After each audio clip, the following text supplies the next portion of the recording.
Pour les 10 ans du jumelage entre Nantes et la ville de Niigata, le maire japonais était en visite ce mercredi à la Maison de l'Erdre sur l'île de Versailles.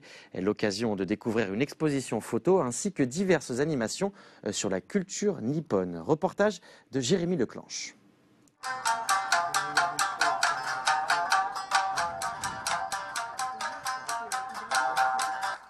L'esprit du zen flottait dans l'air ce mercredi après-midi sur l'île de Versailles.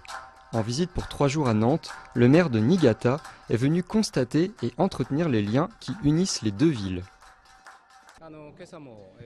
Je peux promettre une chose à l'issue de mon entretien avec Johanna Roland ce matin.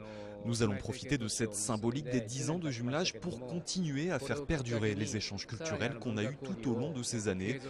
Je pense donc profiter de cette occasion pour amener bientôt de nouveaux projets. Après la cérémonie traditionnelle du thé, l'objectif du jour est donc de faire découvrir une autre culture aux Nantais. La culture japonaise est très présente à Nantes. Nous avons la chance d'avoir un tissu associatif qui est très fort, qui organise tout au long de l'année des expositions, des événements culturels et souvent, effectivement, il y a un vrai engouement des Nantaises et des Nantais de tous les âges pour cette culture japonaise. Que ce soit dans le domaine musical, gastronomique ou graphique, plus de 150 artistes se sont déjà déplacés en 10 ans entre les deux villes. Et c'est ce que s'efforce de poursuivre cette association qui collabore avec Niigata depuis des années.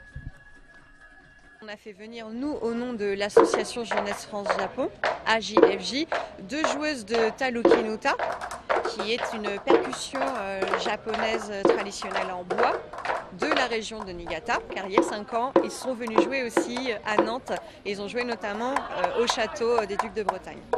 L'exposition Niigata restera encore ouverte jusqu'au 2 juin prochain.